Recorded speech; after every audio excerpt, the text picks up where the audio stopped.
اپنے چینل پر ہم آپ کو خوش آمدید کہتے ہیں۔ ہر روز ایک نئی کہانی کو سننے کے لیے ہمارے چینل کو سبسکرائب کر لیں اور کہانی کو مکمل سنیں۔ اپنی دوست سے یہ باتیں میں سنتا آ رہا تھا کہ کم عمر بیوی کا بہت فائدہ ہوتا ہے۔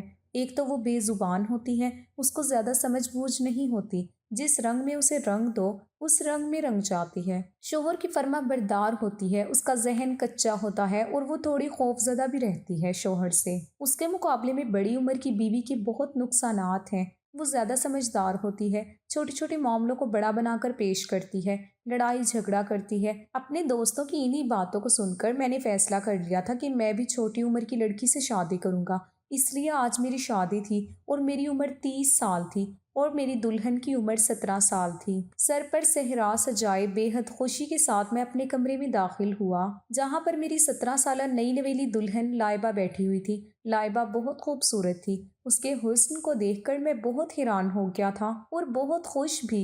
میں اپنے دل کی دھڑکنوں پر قابو پاتے ہوئے آگے بڑھا اور اس کے سامنے بیٹھ گیا۔ نہ جانے کتنی دیر تک میں اس کے حسن کو دیکھتا رہا اور دل ہی دل میں خوش ہوتا رہا کہ مجھے اتنی خوبصورت بیوی ملی ہے۔ وہ چہرے سے بہت معصوم لگ رہی تھی۔ میں پہلے اس سے نہیں ملا تھا، صرف تصویر دیکھی تھی، لیکن وہ تصویر سے بھی زیادہ خوبصورت لگ رہی تھی۔ میں نے محسوس کیا کہ اس کے ہاتھ پاؤں کانپنے لگے ہیں۔ وہ بہت خوف زدہ بھی تھی۔ شاید اسی طرح سے ڈری سہمی ہوئی دیکھ کر مجھے خوشی ہو رہی تھی۔ اسی طرح کی بیوی مجھے چاہیے تھی جو شوہر سے ڈرے۔ شوہر کے سامنے شیر بن جانے والی بیوی مجھے بالکل بھی پسند نہیں تھی۔ میں اس کے ڈر اور کپکپاہٹ کو خوب انجوائے کرنے لگا۔ مجھے دوستوں نے کہا تھا کہ زیادہ تعریف مت کرنا، سر چڑھ جائے گی، اسی لیے میں نے اس کے حسن کی کوئی خاص تعریف نہیں کی۔ سوچا اس ڈری ہوئی لڑکی کو تھوڑا اور ڈرایا جائے۔ میں نے یوں ہی اپنے فون پر 30 سیکنڈ کا ٹائمر سیٹ کیا۔ 30 سیکنڈ کے بعد میرے فون پر رنگ ٹون بجی۔ میں فون لیے کمرے میں ایک سائڈ پر چلا گیا اور فون پر کسی سے بدتمیزی سے پیش آنے لگا کہ جیسے بہت غصہ کر رہا ہوں۔ میں نے کہا کہ آج میری شادی ہے اور تمہیں یہ وقت ملا ہے بری خبر سنانے کا؟ تم کو پتہ نہیں ہے میں کتنے غصے والا انسان ہوں۔ مجھے لوگوں کا بک بک کرنا بالکل پسند نہیں ہے، اور جب مجھے غصہ آ جائے تو پھر میں یہ نہیں دیکھتا کہ میرے سامنے کون ہے۔ جو انسان مجھ سے اپنی خیر چاہتا ہے وہ میرے سامنے کبھی بھی جواب نہیں دیتا، اور تمہاری اتنی ہمت کہ تم مجھے باتیں سنا رہے ہو۔ آ کر میں تمہیں کل ٹھیک کرتا ہوں، سیدھا نوکری سے نکال دوں گا، کیونکہ غلطی کی میرے پاس معافی ہے ہی نہیں۔ جو باتیں میں اپنی بیوی کو سنانا چاہتا تھا وہ ساری میں نے فون پر کسی اور کو سنا کر دراصل اپنی بیوی کے کانوں میں ڈال دی تھی۔ میں نے اس کو منہ دکھائی کی انگوٹھی دی تھی تو اس نے میرے ہاتھ سے لے کر سامنے رکھ دی۔ مجھے اس کی یہ بات بہت بری لگی تھی۔ میں نے اسے کہا کہ اسے پہن لو۔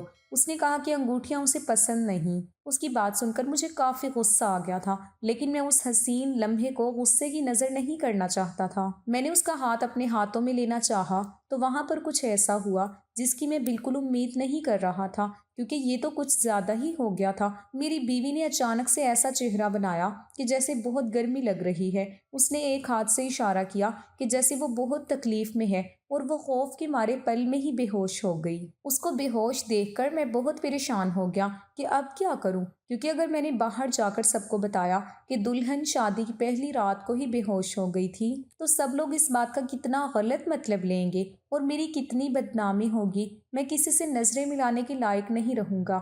میں نے اسے ہوش میں لانے کی پوری کوشش کی، اس کے منہ پر پانی کے چھینٹے مارے، اسے جھنجھوڑ کر ہوش میں لانے کی کوشش کی۔ جب وہ ہوش میں نہیں آئی تو میں پریشانی سے کمرے کے اندر ہی چکر کاٹنے لگا اور سوچنے لگا کہ کیا کروں، کس سے کہوں۔ میرے والدین تو پہلے ہی بڑی عمر کی لڑکی لانا چاہ رہے تھے تاکہ وہ گھر کا سارا کام سنبھال سکے، سارا کام خوش اسلوبی سے انجام دے۔ میری والدہ کا کہنا تھا کہ ایک 17 سالہ لڑکی بھلا کیا کام کرے گی۔ میری والدہ نے کہا کہ انہیں ایسی بہو چاہیے جو کہ بہت سگھڑ ہو اور سارا گھر سنبھال لے۔ سارے گھر والوں کی مخالفت کر کے میں نے صرف اپنی مرضی کی اور اسی لڑکی سے شادی کی۔ اگر میں کہوں گا کہ وہ بے ہوش ہو گئی ہے تو سب میرا مذاق اڑائیں گے کہ کم عمر کی لڑکی سے شادی کرو گے تو یہی ہوگا۔ جب پورا 1 گھنٹہ گزرنے کے بعد وہ ہوش میں نہیں آئی تو میں نے اپنے دوست کو فون کر کے ساری صورتحال سے آگاہ کیا تو وہ آگے سے ہنسنے لگا اور ہنس ہنس کے لوٹ پوٹ ہو گیا۔ اس کی ہنسی مجھے مزید غصہ دلانے لگی۔ میں نے اس سے کہا کہ یہ ہنسنے کا یا مذاق اڑانے کا وقت نہیں ہے، مجھے اس کی مدد کی ضرورت ہے۔ میں گھر والوں میں سے کسی کو کچھ نہیں بتانا چاہتا، بس کسی طرح وہ ہوش میں آ جائے۔ مجھے ٹھنڈے پسینے آ رہے تھے۔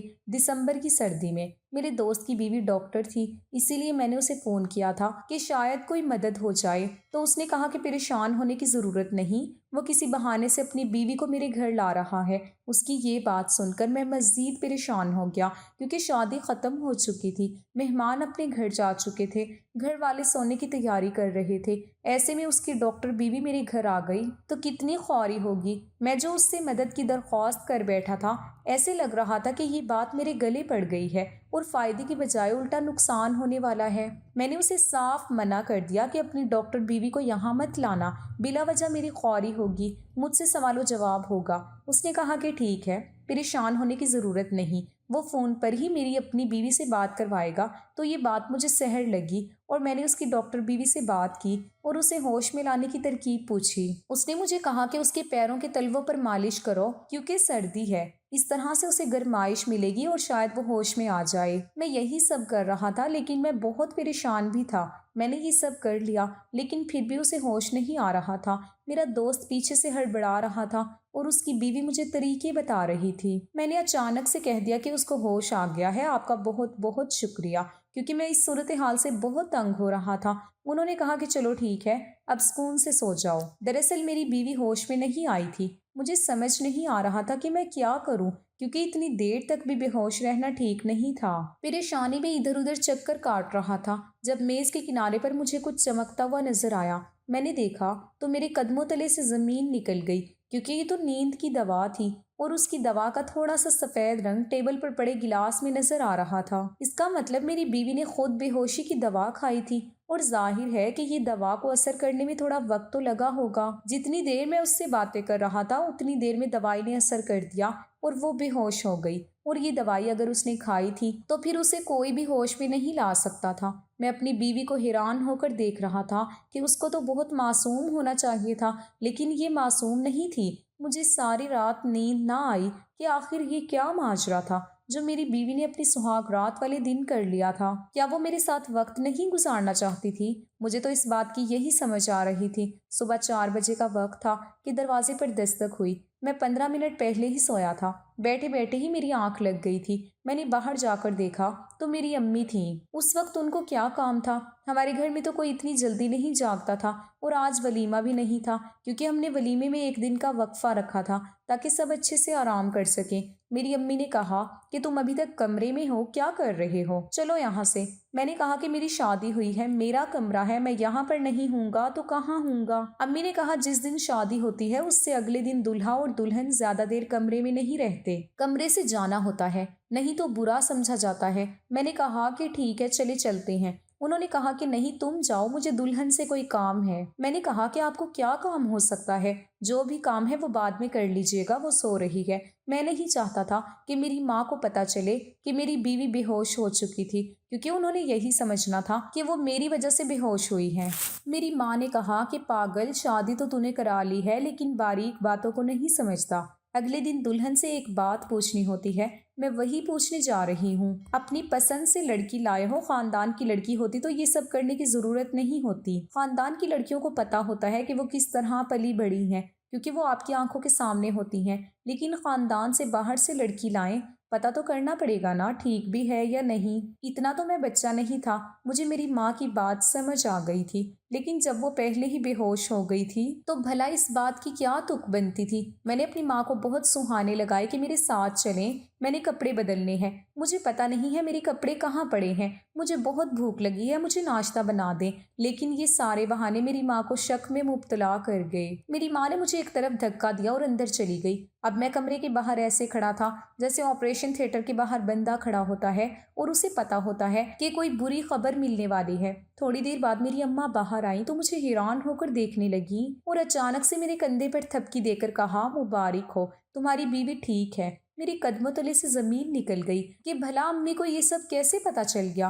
فوراً میں کمرے میں واپس بھاگا اور جا کر دیکھا تو سامنے کا منظر دیکھ کر میں بھی حیران پریشان تھا۔ میری بیوی کے کپڑوں پر خون لگا ہوا تھا، جسے دیکھ کر میری ماں تو مطمئن ہو گئی تھی لیکن میرا تو چین برباد ہو گیا تھا۔ سمجھ نہیں آ رہا تھا کہ آخر یہ سب کیسے ہوا۔ میری بیوی تھوڑا بہت ہل رہی تھی، اس کا مطلب ہوش آنے والا تھا۔ میں اس کی شکل نہیں دیکھنا چاہتا تھا۔ میں بہت غصے میں آ گیا تھا۔ میں کمرے سے چلا گیا۔ پورا دن میں نے اسے بلایا نہیں تھا اور رات کو آ کر بھی سکون سے اپنے کمرے میں سو گیا۔ گھر میں یہی باتیں ہو رہی تھی کہ دونوں خوش ہیں، لڑکی بہت اچھی ہے، ہمارا فیصلہ غلط نہیں تھا۔ ولیمہ بھی خیر سے گزر گیا اور رات کو جب میں کمرے میں داخل ہوا تو میری بیوی نے مجھے کہا کہ آپ کے لیے کھانا لگا دیتی ہوں۔ امی نے کہا تھا کہ ہم دونوں ساتھ کھانا کھا لیں۔ میں نے کہا کہ ساتھ کھانا کھانے کی کیا ضرورت ہے، باہر کھانا لگا دو، میں باہر آ جاتا ہوں۔ تو میری بیوی نے کہا نہیں، امی کہہ رہی تھی ساتھ کھانا کھانے سے محبت بڑھتی ہے۔ میں نے اپنی بیوی کی طرف دیکھا کہ میرے سامنے محبت کی بات ہی نہ کیا کرو، تم نے مجھے دھوکہ دیا ہے۔ میں تو تمہیں بہت معصوم سمجھا تھا، لیکن اس معصوم شکل کے پیچھے اتنا بڑا راز تھا، میں سوچ بھی نہیں سکتا تھا۔ سمجھ نہیں آ رہا کہ تمہارا کیا کروں، کیونکہ اب تمہارے ساتھ میری عزت کا سوال ہے۔ تمہیں گھر میں رکھنا میری مجبوری بن گئی ہے، لیکن تم میرے دل میں کبھی بھی داخل نہیں ہو پاؤ گی۔ میں نے تمہارے بارے میں کیا کیا خواب سجائے تھے اور تم نے میری ساری امیدوں پر پانی پھیر دیا۔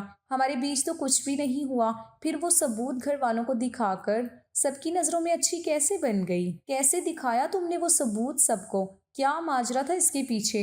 اور شادی کی پہلی رات کیوں بے ہوش ہو گئی تھی کہ میری شکل نہیں دیکھنا چاہتی تھی؟ اس قدر نفرت کرتی ہو تم مجھ سے؟ شادی کی پہلی رات تم نے بے ہوشی کی دوا کھا لی تاکہ میں تمہارے قریب نہ آ سکوں۔ بولو کس سے وفائی نبھا رہی ہو تم، جو ابھی تک تمہارے دل سے نہیں نکلا ہے؟ میری بیوی پھوٹ پھوٹ کر رونے لگی اور کہنے لگی ایسی کوئی بات نہیں ہے، میری بات ایک دفعہ سن لے۔ میں نے کہا ہاں بولو کیا بات ہے؟ تو وہ آگے سے خاموش ہو گئی، کہنے لگی کہ میں آپ کو نہیں بتا سکتی، مجھے بہت شرم آ رہی ہے۔ تمہیں شرم کی پڑی ہے تو شرماتی رہو اور میں کچھ اور سوچ لوں گا۔ عجیب لڑکی تھی، بار بار کہتی تھی کہ میری بات سنیں، لیکن پھر بولتی بھی نہیں تھی۔ میں تو اس سے تنگ آ گیا تھا۔ شادیوں میں کچھ اور رشتہ دار ایسے بھی آتے ہیں جو شادی ہونے کے بعد بھی گھر میں ہی رک جاتے ہیں۔ ایسے ہی دو رشتہ دار میرے گھر میں ہی رکی ہوئی تھی، ایک میری پھپھو اور ایک میری چاچی۔ روز میری بیوی کو دیکھتی، میری بیوی کے کپڑوں پر خون لگا ہوتا، آپس میں ہنس ہنس کر باتیں کرتی اور کہتی تمہارا بیٹا تو لگتا ہے بہت خوش ہے تمہاری بہو کے ساتھ۔ میری ماں بھی بڑے فخر سے سر اٹھا کر کہتی ہاں ایسا ہی ہے، سارے لوگ مجھے خوش قسمت سمجھتے تھے۔ ایسی باتیں ویسے تو ایک کھلا راز ہوتی ہیں، کوئی کسی کے سامنے منہ پر تو نہیں کرتا، لیکن سب کو پتا ہوتا ہے۔ سب لوگ مجھے خوش سمجھ رہے تھے، لیکن اصل حقیقت تو میں ہی جانتا تھا۔ بیوی کو ابھی تک ہاتھ نہیں لگایا تھا۔ میری بیوی روز رات کو بچوں کی طرح روتی، جب میں اس سے کچھ پوچھتا تو مجھے بتاتی نہیں۔ بالآخر مجھے اس پر غصہ آ جاتا اور میں اسے مزید ڈانٹنے لگتا، اس بات پر مزید رونے لگتی اور سو جاتی۔ اب مجھے احساس ہو رہا تھا کہ مجھ سے غلطی ہو گئی تھی، مجھے سمجھدار لڑکی سے شادی کرنی چاہیے تھی۔ کم سے کم آج میری زندگی ایسی تو نہ ہوتی۔ اگر کوئی مسئلہ ہوتا، کوئی پریشانی ہوتی تو کم سے کم مجھے کھل کر بتا تو دیتی۔ اب تو میں یہاں تک سوچنے پر مجبور ہو گیا تھا امی کو سب کچھ بتا دوں تاکہ وہی اس سے پوچھیں کہ اس کا مسئلہ کیا ہے، لیکن اس طرح بھی میری ماں نے مجھے تانے دینے تھے کہ تم ہی اس کو اٹھا کر لائے، اور میری ماں سب کے سامنے جو سر اٹھا کر چل رہی تھی اس کا وہ سر جھک جانا تھا۔ ایک دن سوچا کہ جو ہوتا ہے ہوتا رہے، روتی ہے تو روتی رہے، میں اپنا کام کر دیتا ہوں۔ لیکن جس طرح کا اس نے منہ بنایا ہوتا تھا اور ایسے روتی تھی جیسے اس پر دنیا بھر کا ظلم ہو رہا ہے، میرا دل نہیں کرتا تھا کہ اس کے پاس بھی جاؤں۔ میں نے یہ معاملہ کسی اور کا معاملہ کہہ کر ایک ایسے شخص سے ڈسکس کیا، وہ نہ تو میرا رشتہ دار تھا اور نہ ہی میرا دوست تھا کہ وہ مجھے جج کرے۔ اس نے کہا کہ کچھ عورتیں بہت معصوم ہوتی ہیں، ان کو پتہ بھی نہیں ہوتا کسی بات کا، تو جس کی بھی تم بات کر رہے ہو اسے کہو کہ اپنی بیوی سے پیار اور محبت سے بات کرے۔ پیار اور محبت سے بات کرنے کا تو مجھے کوئی فائدہ نہیں ہو رہا تھا، لیکن پھر بھی مجھے اس سے بات تو کرنی تھی۔ ایک دن میں نے اسے اپنے پاس بٹھایا اور پوچھا کہ تم نے شادی کی رات کو خود کو بے ہوش کیوں کر لیا تھا؟ تو اس نے مجھے نہایت عجیب بات بتائی۔ اس نے کہا کہ میں نہیں چاہتی تھی کہ آپ میرے پاس آئیں، نہیں تو آپ کو مجھ سے نفرت ہو جاتی۔ میں نے کہا کہ مجھے تمہارے پاس آنے سے تم سے نفرت کیسے ہو سکتی ہے؟ تم میری بیوی ہو، ہم لوگ جتنا قریب آئیں گے اتنا ہی ہمیں ایک دوسرے سے محبت ہوگی، نفرت کیسے ہو سکتی ہے؟ تب اس نے مجھے کہا کہ میرا ایک بہت بڑا راز ہے، میرے گھر والوں کو آپ کے گھر والوں کے ساتھ ایسا دھوکہ نہیں کرنا چاہیے تھا، ان کو آپ کو یہ بات بہت پہلے بتا دینی چاہیے تھی، لیکن انہوں نے ایسا کچھ نہیں کیا۔ اگر آپ سمجھ رہے ہیں کہ میری زندگی میں کوئی اور شخص ہے تو ایسا بالکل بھی نہیں ہے۔ میں خود ہی اپنے لیے کافی ہوں، خود ہی اپنے لیے مصیبت بناتی ہوں، میں خود ہی ایک چلتی پھرتی مصیبت ہوں۔ جب میری بیوی نے کہا کہ میری زندگی میں اور کوئی مرد نہیں ہے تو مجھے اس قدر تسلی مل گئی۔ میں نے کہا کہ تم سچ کہہ رہی ہو؟